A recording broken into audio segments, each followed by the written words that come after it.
The 78th session of the UN General Assembly opens in New York. Hello, I'm Anand Naidu, and this is The Heat.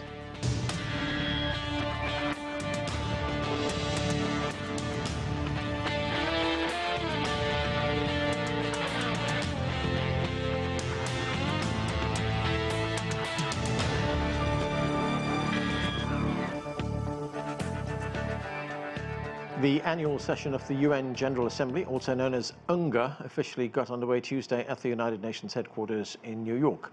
World leaders and government representatives from around the globe will be taking part as they address the high-level general debate later this month. For a preview of what we can expect at this year's UNGA, we begin with this report from CGTN's John Terrett in New York. It's the biggest political jamboree in the world. It happens every year here on Manhattan's east side. New Yorkers get frustrated by traffic snarl-ups caused by dignitaries coming and going. But it's who attends and what is achieved here that makes UNGA so significant. The General Assembly lasts far longer than the high-level debate or Leaders' Week, which starts in 2 weeks. Overall, the General Assembly can last till the end of the year and even into the next, and frequently does. This year, the 193 member states have elected a veteran diplomat from Trinidad and Tobago in the Caribbean, Dennis Francis, as the GA president. Francis' slogan for this year's GA, rebuilding trust and reigniting global solidarity. Key issues will include boosting progress for the UN's 2030 Sustainable Development Goals, financing for developing countries, pandemic preparedness and prevention, and sessions on healthcare, especially tuberculosis. The Secretary-General, Antonio Guterres, will convene a climate action summit, and he's expected to deliver another fiery rebuke on climate change on the first day of the big debate. It's his pet topic.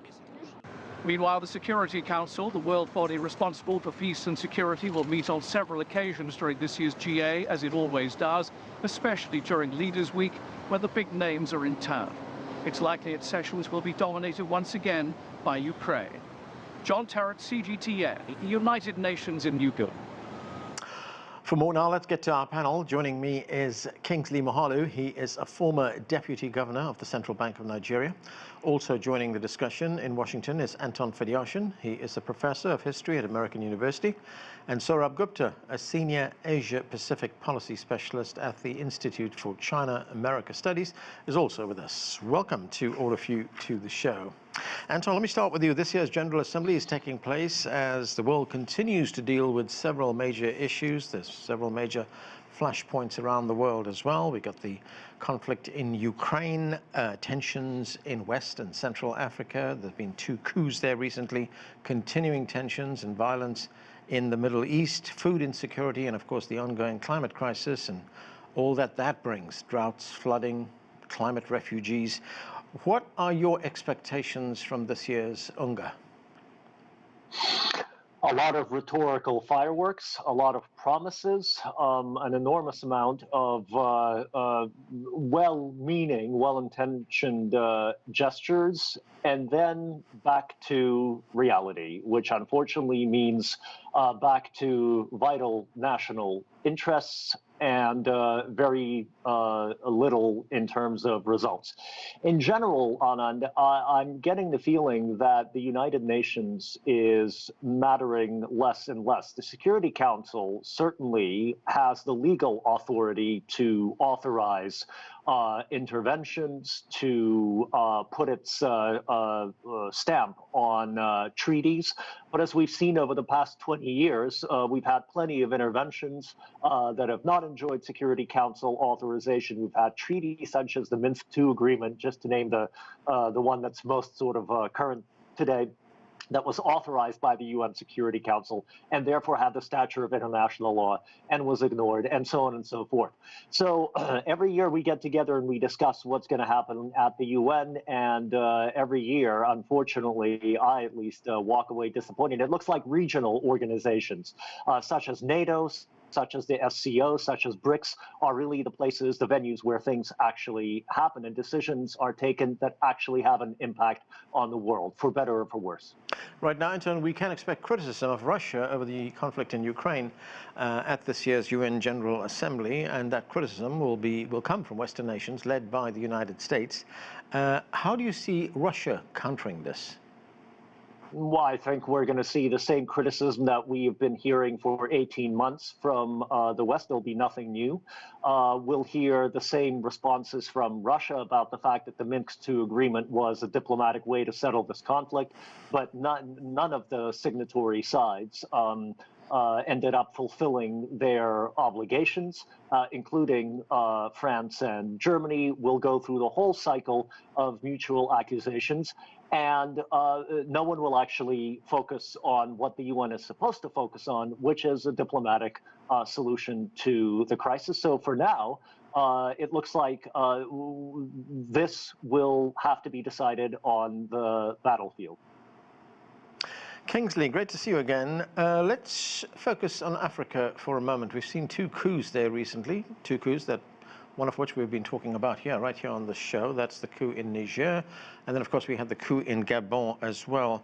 How do you see this being addressed by African leaders at the United Nations, particularly by a country like Nigeria, which carries a lot of influence on the continent? Well, yes. I mean, like Anton said, I believe the regional organizations have been carrying a lot of load in regard to some of these developments, especially the coups in West and Central Africa. And Nigeria is currently the chairman of the ECOWAS, the Economic Community of West African States. And so we can expect Nigeria to project its demands on behalf of ECOWAS and also as a collective representative of ECOWAS to the larger society of states. Calling for support for the positions of the ECOWAS on the coups in Niger and of the African Union on the coup in Gabon. And that is support, stronger support from developed countries for democratic regimes in the continent. Unfortunately, of course, many of these African countries need to go back to the drawing table when it comes to democracy, because many of these coups are happening because there's a perception that democracy is not delivering any dividend in the continent, and it's actually not being practiced in its real and true form. And so African countries need to be a little bit more honest with themselves when they're interrogating why these coups are happening. But we can expect that Nigeria will deploy its influence during the United Nations General Assembly to mobilize international opinion around the position of ECOWAS and the African Union. And Kingsley, would part of that deployment involve Nigeria trying to gather some kind of support for legal measures, international legal measures that could be taken against the perpetrators of these coups in these two countries?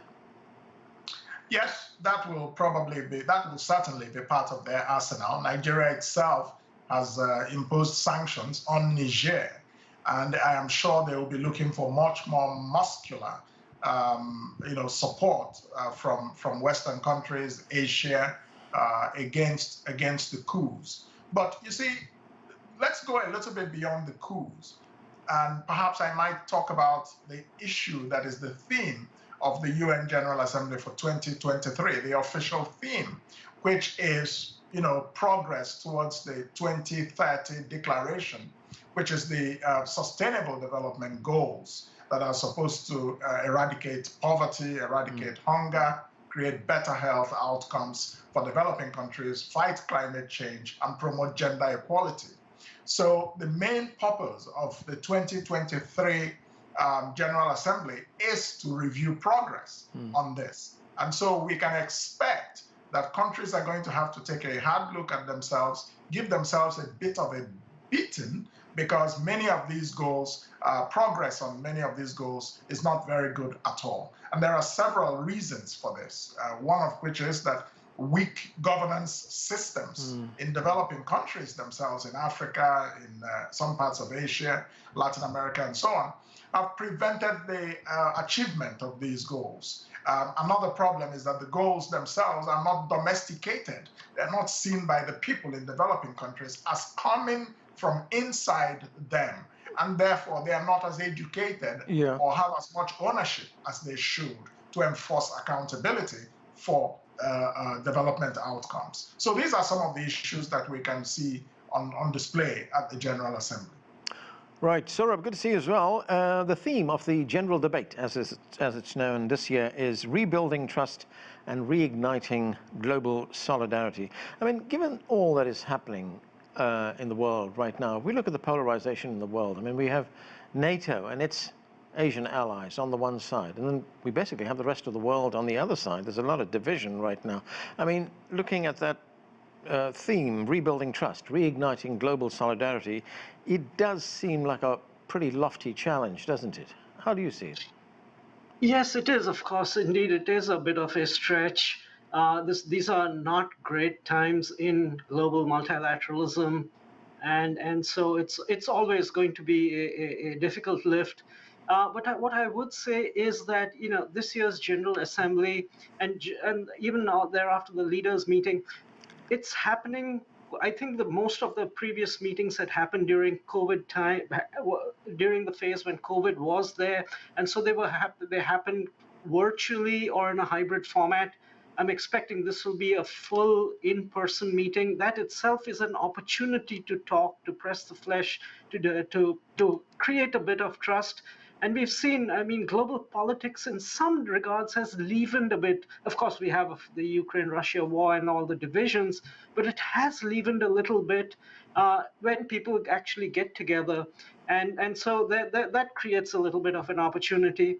What I would say also in terms of, the Security Council is, of course, gummed up, but many of these issues are socioeconomic issues, and on socioeconomic issues, the divisions might not seem as large as they are, as some of the other divisions are. The point is very well taken that there has not been enough ownership, local ownership of many of these goals. But I would also submit that the folks like the U.S. Treasury have been very, very active this year in trying to enhance the balance sheets of the multilateral development banks, make a real focus again, recapitalizing them so that they can tackle the challenge of global poverty, tackle the challenge of climate change. And so I mean, parties are together on that front. There is incremental progress. It's just not moving fast enough. But what I would say is, for big things like on climate change and debt restructuring to happen, it's important that the major powers see eye to eye. Remember when 2015 happened in terms of the SDG goals and the Paris Agreement subsequently, the US and China actually had very warm, important meetings in 2014, Mr. Obama and President Xi, where they said we will work together on these targets. We need that sort of US-China pulling in the same direction. And I was encouraged actually by the fact that when Mr. Kerry, Special Presidential Envoy Kerry, went to Beijing, I think it was either the Chinese vice president or one of the senior leaders he met who said, come on, let's start to think again of how we can start jointly start creating mechanisms to hit our global climate change targets, like it was done, 8 years or 9 years back. And so there is, as US-China relations, a tentative window of opportunity opens up. I wouldn't discount the possibility on socio-economic issues, global socio-economic issues, that the countries might try to pull together and have a sense of common purpose. Kingsley, one of the things we've seen recently with that coup in Niger is that, for good or for bad, some commentators see African countries now being more assertive, more independent. Could we see that continuing at the United Nations, where they want to make their voices heard, where they want to get their issues on the agenda as well? Well, they have no choice. It's either you speak up or your agenda disappears and your self-interest goes down the drain. What we don't often admit enough is that, the international society is a little bit of an anarchical society. Countries are pursuing their enlightened self-interests using the forums of global collaboration. But at the end of the day, there are national interests at play. And so I think it's the responsibility of African countries to very clearly identify theirs and to push these agendas on the global stage, one of which is as follows.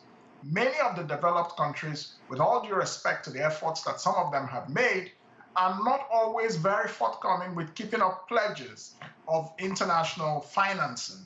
for some of these development goals, including climate change. And African countries need to speak up a lot more strongly about this. And on the other side, African countries themselves need to own up to their own level of responsibility for domestic resource mobilization to be able to advance the development agenda.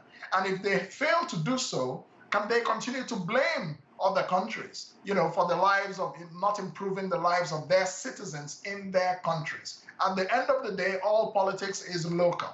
And I think many African countries need to really take a very hard look at themselves at home before they step out into the world. You're first of all beautiful, from the home, stepping out, and this is what I think African countries need to do on both sides of the fence. Kingsley, on that question of climate change, Africa is currently hosting a major climate change conference that's taking place in Nairobi in Kenya right now. Yes. And you hit upon one of the problems that not just African countries, but developing countries face, and that is developed countries fulfilling their pledges to provide finance that will enable developing countries to go green on the one hand, and also to combat the impact that we're seeing right now of climate change. The UN Secretary General, Antonio Guterres, he was at that meeting in Nairobi. This is what he had to say. Let's listen. Developed countries must present a clear and credible roadmap to double adaptation finance by 2025 as a first step towards devoting at least half of all climate finance to adaptation. And they must also keep their promise to provide $100 billion a year to developing countries for climate support and fully replenish the Green Climate Fund. And all countries must also operationalize the Loss and Damage Fund proposed at COP28 this year. So, Kingsley, are we going to see a more serious effort by developed countries to provide the kind of funding that is needed? There was a pledge that was made not so long ago of $100 billion. We haven't seen any of that. Precisely. And I should hope that, we have that outcome from this summit, because climate change in Africa is mostly caused, by the industrial activities of developed countries, climate change around the world more broadly. And so this is one area where I would have an exception to my general principle that African countries should solve their own problems as much as possible and not rely on the world to solve what their governments are elected to do. But when it comes to climate change, developed countries have a very clear responsibility because they are the ones damaging the environment by and large. And so they have a responsibility to help to fix it. It doesn't, of course, take away the responsibility from African countries, but the quantum of resources that is needed is just not realistic to expect African countries to be able to fund it, to fund adaptation processes. And the developed countries have these resources. And so their honesty, their trustworthiness, their partnership should be put to test. So there should be, sort of naming and shaming, which has begun at the summit in Paris recently, in France. And I think this should continue because you cannot come and be making global pronouncements, and then you don't keep them. I mean, it's like, you don't take those pronouncements seriously, or you don't have respect for the people to whom you're making those pledges, So I would support African countries to be as muscular as possible in demanding global climate change adaptation financing from developed countries. Anton, you were making the point just a moment ago that, well, you're making the point about the relevance of the United Nations and its function in the world today. And you point out that in many instances, it is seen by many people around the world as just another talking shop, a talk shop where nothing really happens, nothing materializes out of all these discussions, all these meetings. But of course, the UN is also a product of its component members. So if you look for a reason on why it's become ineffective, where would you find that? The gradual but remorseless return to bloc mentality on the one hand, and to the emphasis on national interests, and a complete loss of this feeling of common interest on our planet. As a matter of fact, as an historian, when I think of the last time that the UN was actually animated with that unquantifiable sort of spirit of doing good and actually being able to achieve something for the world, you would have to go back to the closing years of the Cold War, when Mikhail Gorbachev gave his famous December 1988 address to the UN, and people really did feel across the world that with the Soviet bloc about to dismantle itself. This is right on the cusp of 1989, and the capitalist, the communist ideology sort of coming to peace with each other, that there was an enormous amount of possibilities there. And then it sort of began to decline as the West interpreted the end of the Cold War as a victory for itself, and therefore sort of a default justification of Western ideologies, for good and for bad, by the way. But I think that for the past 30 years, we have lost the sense of pluralism and inclusivity in international affairs. And of course, since the Ukraine crisis started gathering speed in 2014, that tendency, that's been a catalyst for the bloc mentality that unfortunately we see prevailing today. The UN, as I've said on previous shows when we've discussed it, the UN is not really an independent actor on the world stage, doesn't have the tools to be. It is a legal body, but it's also a barometer. It is a measuring instrument of the state, the health of the world. And unfortunately, these days, the world is not terribly healthy or cooperative. Anton, there are those who may say, look, not all is lost. The UN does play some kind of meaningful role in some of its functions. For instance, peacekeeping functions. We have seen that in many parts of the world. I mean, let's look at the situation in Ukraine right now, the conflict between Ukraine and Russia. I mean, could you see the UN get involved in that, perhaps as part of a bigger agreement, which would involve a peacekeeping force?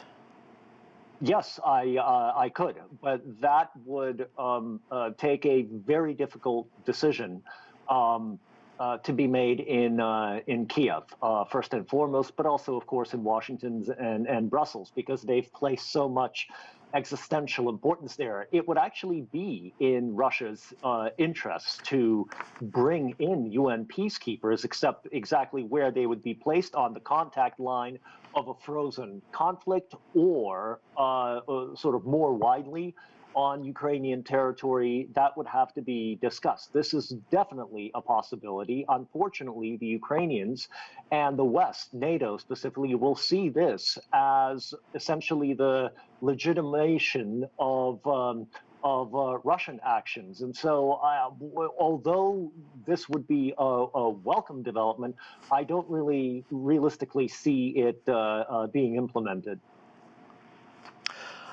Sourabh, you know, I was saying earlier on that we see many divisions around the world today, a great deal of polarization. But if you look at China, I mean, China has long been a proponent of cooperation, of multilateralism, of dialogue. I mean, could China be taking, you know, to the UN, could China present to the UN a bigger picture that would reinforce its views on multilateralism, on the importance of organizations like the UN? Yes, China could and will, but you know, when you're talking at the UN, you're talking. I mean, the terms of conversation can get a little abstract. The point being that if China really wants to push aggressively, as it is in certain areas, you need to, in those functional areas, give that emphasis. So on international development cooperation, and you know, we have the Belt and Road, the Global Development Initiative, put more money out there, think of better ways of how that money can be spent collaboratively. In the international monetary system, there's in terms of how do you do debt restructuring, debt negotiations, and all those that area. I mean, developing countries have not provide that intellectual leadership. The intellectual leadership has mostly come from the West, and it's time for the developing countries to also bring their real strong intellectual leadership. For example, we had recently, I think it was the Barbadian Prime Minister who came out with what was called the Barbados, I think, initiative. With regard to how to expand the capacity of banks, how to do global financing in situations of debt distress, deal with kind of exchange rate issues that they're dealing with. Then again, coming back to your main question, the main point, for example, on health issues. I mean, of course, we're talking at the UN with regard to a pandemic treaty which is beginning to fail. But again, I mean, that's an area in which countries need to come together. And so it needs to be done from functional area to functional area. And sometimes the UN, of course, the General Assembly can become a talking shop, and it gets difficult to drive those bargains through out there. But it does provide a forum on which you can provide leadership and provide direction, and hope that the actual, when it comes down to those agreements, the subsidiary UN bodies will be cease to take important actions in that regard. Kingsley, I'd like to get your view on something that Anton was talking about, and that is the relevance of the United Nations. You know, this is a body that was created in 1945, a very different time in the world. And if we look at, you know, the last 7, almost 8 decades since then, the world has changed. It's moved in a different direction. I mean, does the UN need to be radically reformed and changed? Well, first of all, I served, you know, as a United Nations official for 17 years, from 1992 to 2008. So I know the institution quite well. The first thing I'd like to tell you is that even though the world has changed quite significantly from, you know, 7 decades or so of the UN's founding, the UN still remains an essential international organization. You always need a forum where countries can come together. Otherwise, it will be total anarchy. But I think the problem is that perhaps we place too much of an expectation on the UN, and some developing countries